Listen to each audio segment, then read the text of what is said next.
Welcome to The Know, I'm Ashely Jenkins. I'm Turney. What do you do when your video game trailer gets met with massive amounts of hatred online?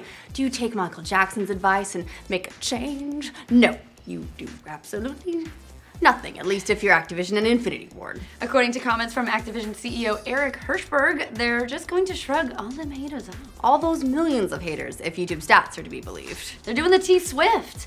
So when asked recently about whether or not Call of Duty Infinite Warfare would undergo any significant changes after the whole response to the trailer, Hirschberg said, quote, "We're doing the same thing after the response as before, which is focusing on making a great game." He went on to say, "At the end of the day, when we do that, we tend to make fans happy and win people over and continue to have the franchise flourish. Because we're still a hit, yo, what?" By the way, his translation, the game's still gonna make a shitload of money. So also, there was a little bit of the what?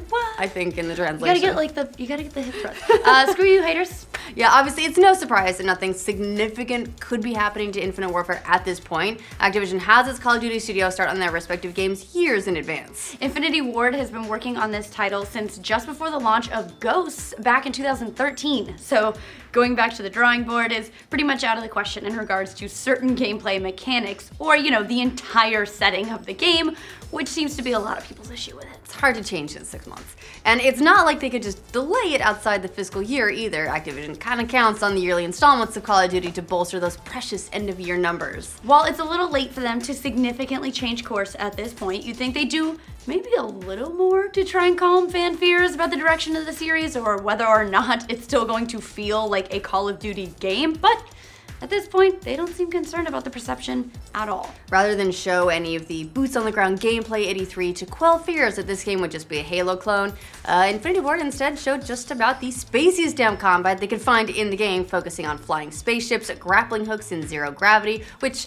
to be fair, was super cool, just not familiar for Call of Duty. Space melee combat, it was not exactly a reassurance that things will feel like any of the old entries. In fact, it felt like they were saying the exact opposite, to be fair, so they're either just confident in how the series will perform because it's Call of Duty, fuck you, or they're super out of touch with the feedback that they've been receiving. However, the inclusion of Modern Warfare Remastered, which had to be developed well before Infinite Warfare was even announced, does kind of show that there was at least a little bit of hesitation on Activision's part about whether or not the setting would be too different from gamers. They needed that little extra boost. Remember this game you liked?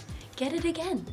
Even Infinity Ward's old boss had some doubt about whether or not they could pull this whole thing off. In an interview with Eurogamer, Vince Zampella, formerly of Infinity Ward and now with Respawn Entertainment, said that he told his old team, quote, "Don't fuck it up." He went on to say, "That's my on-record response. I rang them up and said, honestly, don't fuck it up. It's a huge part of people's gaming memories." That's nice. You could have sent a cake, maybe. Just a cake that says, don't fuck it up. See, that's funny. So far, Activision claims it hasn't seen anything yet that makes them think otherwise, even though the trailer is now the most disliked trailer in YouTube history. Yeah, about all those dislikes. Hirschberg also said our previous most disliked trailer was the reveal trailer for Black Ops 2. That was the first time we brought the franchise into the future, and that turned out to be one of our most successful games ever. Again, suck it.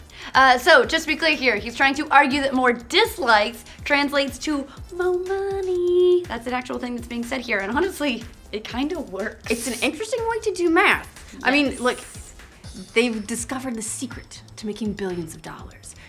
You make a horrible trailer that everyone hates.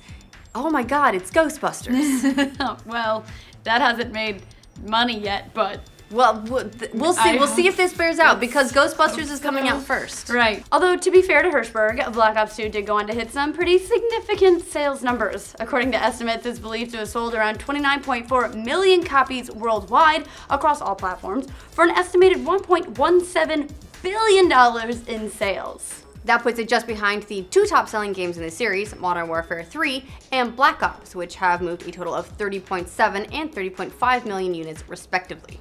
But using dislikes as your metric that you're on the right course still leaves kind of an icky taste in everyone's mouth, you know? It's just kind of weird. Yeah, a quick glance at the Black Ops 2 trailer does show, actually, that yeah, people didn't like that one very much either, but they were not nearly as salty about that one as gamers seem to be about Infinite Warfare. I mean, we're talking, so they had 61,000 dislikes, that's a lot of dislikes, to 171,000 likes on the Black Ops 2 trailer. So that's like 74% positive versus 3 million dislikes to 477,000 likes on the Infinite Warfare trailer. That's more in the neighborhood of 14% positive. That's pretty different in terms of the overall scope of response. To be fair though, it's almost like the dancing fever, you know? Because like some people started disliking, then everybody started disliking because it was like its own thing. It's like the thing that you do now.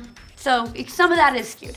Of course, again, we should just mention this guy, super rich quadrillionaire at this point, who has sold a lot of damn video games. So it's hard to discount his experience right out of hand. It is true that clicking a thumbs up or thumbs down on YouTube, yeah, it doesn't really translate into sales. Yeah, for his part, Hirschberg is also saying that YouTube is the only place they're seeing this kind of negativity, that in terms of pre-sales, the hate isn't evident at all, apparently. Discussing the response outside of YouTube, or lack thereof, Hirschberg said, "We didn't see that reaction on other platforms and in other metrics. We didn't see it in our pre-order momentum. We didn't see it even in the same exact trailer posting on other platforms like Facebook." According to retailer estimates about pre-orders, however, that may not necessarily be true. A few weeks back, there was a little bit of news about just how low Infinite Warfare's numbers were compared to this time last year for Black Ops 3. Now, at the time, pre-orders for both the Xbox One and PlayStation 4 versions of Infinite Warfare didn't even crack the top 30 most pre-order games for that month.